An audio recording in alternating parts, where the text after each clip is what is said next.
Joining us with this week's Technology Report is Kiara Solomon, and you have information about new technology rivaling the iPhone. Yes, Dan, these new technologies are pretty cool. The race to create the next big thing since the iPhone has led to a few new tech toys. Sony recently released the world's first PlayStation certified phone for Verizon. Kyocera debuted the Echo for Sprint, which boasts twin LCDs that can be locked together to create a 7-inch screen. But AT&T is trying hard to keep their customers by offering unlimited mobile-to-mobile minutes, among other benefits. The app world has now arrived at the Holy Land. Confession, a Roman Catholic app, guides worshipers through the sacrament. The program provides a personalized examination of conscience. Shortly after the app's introduction, the Vatican announced that the tool could not replace the practice of face-to-face confession, but could be used as a guide through the sacrament. The app is available for iPhone users for $1.99. Blockbuster, the biggest name in the old world of video rental, is headed towards new ownership. The movie mogul, which has seen its market deteriorate due to Netflix and other online video providers, will hold an auction to sell the company to the highest bidder. The minimum bid is expected to be around $290 million. CEO Jim Keyes feels the company still has plenty to offer, including its massive library of content. Thinking of studying abroad? Well, don't forget to pack your smartphone. Google just released a new app named Google Translate that will translate any phrase of your choice into 23 different languages. Users merely have to speak or type the phrase and select the language. The Google Translate app works the same way that Google's online translator operates. The app also allows users to save phrases for later use. I would love to travel abroad just to use that app. I took 4 years of Spanish, and I think I would still have to use the app. I know I could use it. Thanks, Kiara. All right, thank you. With warmer weather on the horizon, it is time to get back into summer shape. Updates Danielle Grossman has the list of the top 5 fast foods you definitely want to avoid while getting beach bod ready. With bikini season right around the corner, this week's list is focused on the top 5 foods you shouldn't eat. Coming in at number 5 is large French fries at Five Guys Burgers and Fries. While they're delicious, that heap of potatoes will cost you a whopping 1,464 calories.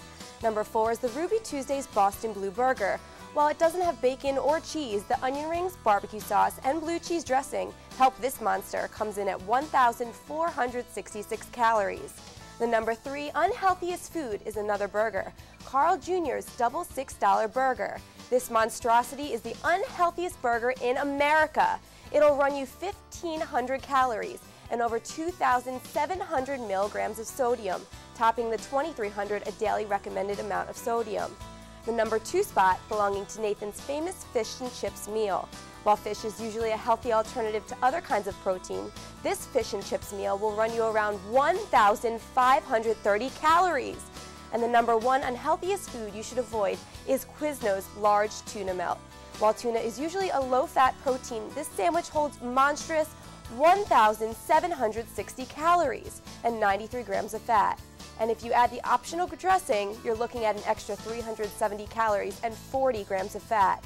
This mammoth sandwich is on or around most people's daily calorie requirement. This has been the list, and I'm Danielle Grossman. Temple Update will be right back. Still to come on Temple Update. In sports, find out what Temple basketball player broke a 42-year-old record. And Temple Smash returns to TUTV when Temple Update continues.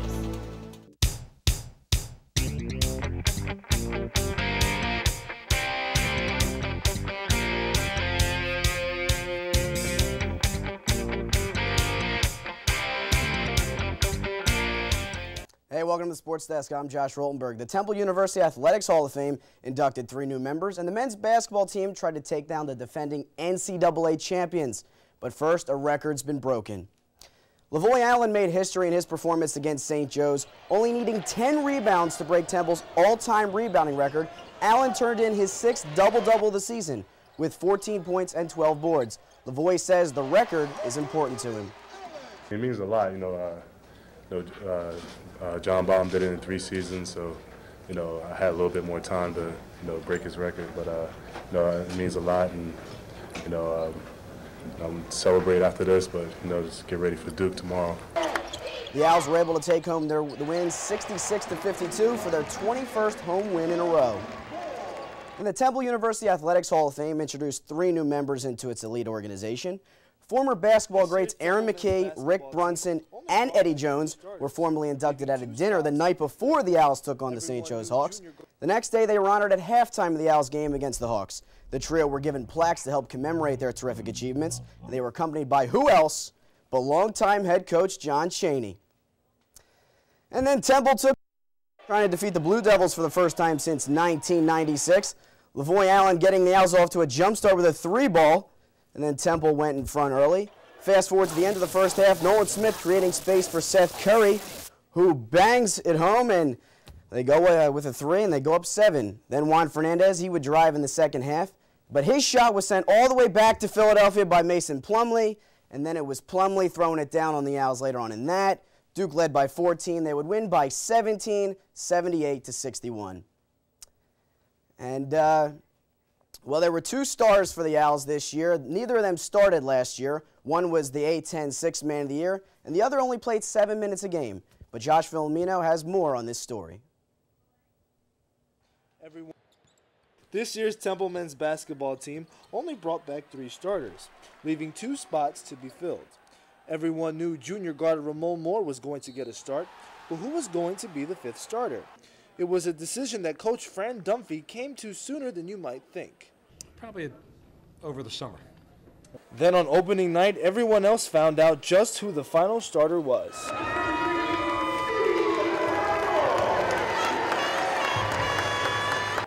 That final starter was Scooty Randall.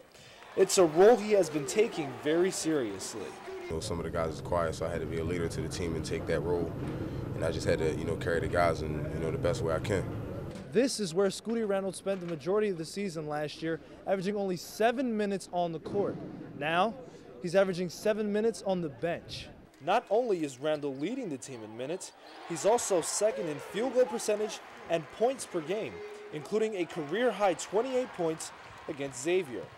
This transition is something he's fully embraced. I think he's been critical to any success that we have had. I think Scooty Randall's a very large part of that.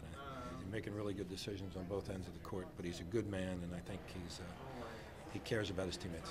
Letting the guys know that I'm here for them, letting them guys know whenever they need something, they can call me, no matter what time of the day it is. All right, Dan, well, the men weren't able to win, but the women, hey, they still won the Big 5. Yeah, and you know what? They're undefeated in the A-10 still. They're going to play Xavier for the last game of the year, which was really for the first seed in the A-10. And we agree on that, right? Absolutely. All right, Go Dan. Lady Owls. Thanks, Josh. Thanks, Josh. This week's music trivia highlights one of the most popular songs of the last few decades. Here's Alyssa Powell. To make it to the top of the Billboard charts is every artist's dream. But what about having the highest selling single for the second half of the 20th century? Which brings us to this week's music trivia question of the week. What is the top-selling single from 1955 to 1999, according to Billboard? Is it A, Elvis Presley's Hound Dog, B, One Sweet Day by Boyz II Men featuring Mariah Carey, or C, Hey Jude by the Beatles? I'll be back with the answer in 60 seconds. And the answer is B, One Sweet Day. The song, which was dedicated to raising awareness about the AIDS epidemic, spent 16 weeks atop Billboard charts and was also sung at Princess Diana's funeral. This has been Music Trivia. I'm Alyssa Paw.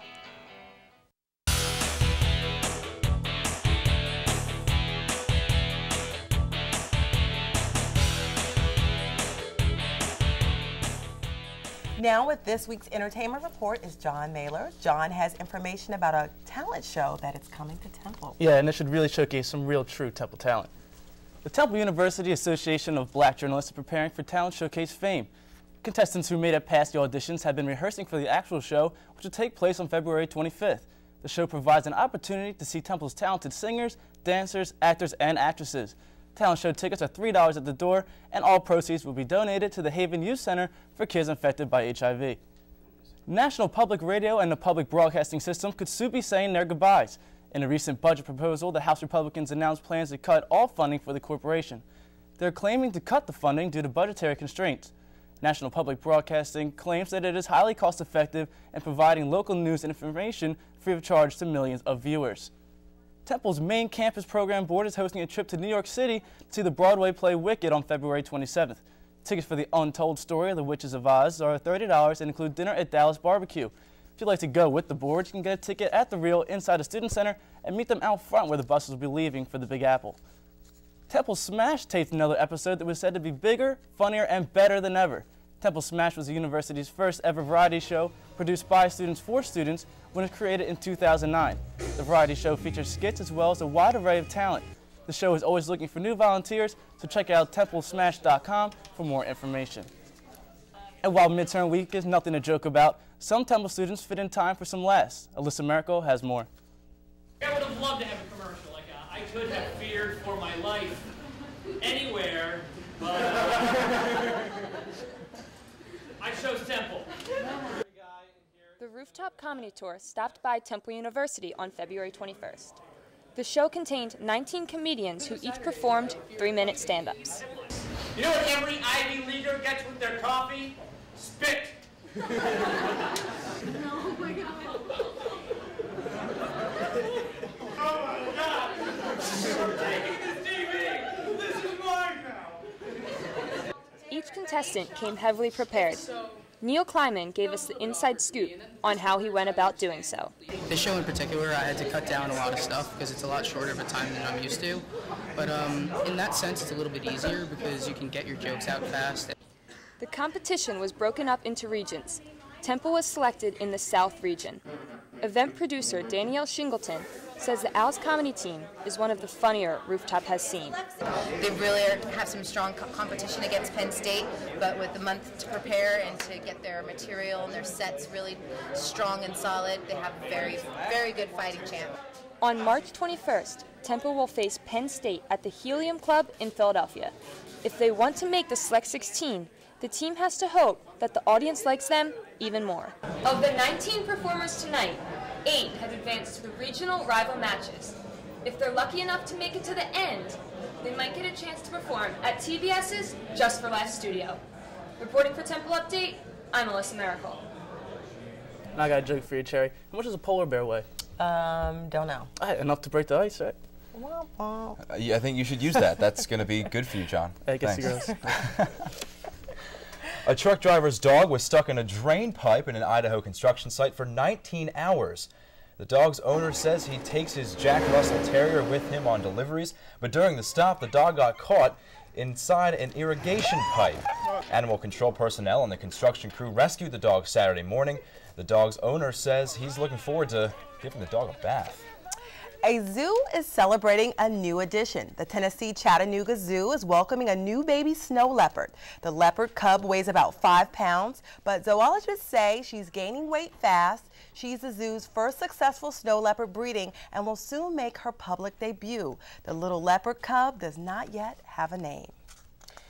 That's going to do it for this edition of Temple Update, but be sure to follow us on Twitter, Facebook, and YouTube by searching Temple Update. And you can also watch us on TUTV Comcast Channel 50 and Verizon Channel 45. For Dan Koob and the rest of the Temple Update team, I'm Cherry Gregg. Thanks for watching. We'll see you next time. Bye-bye.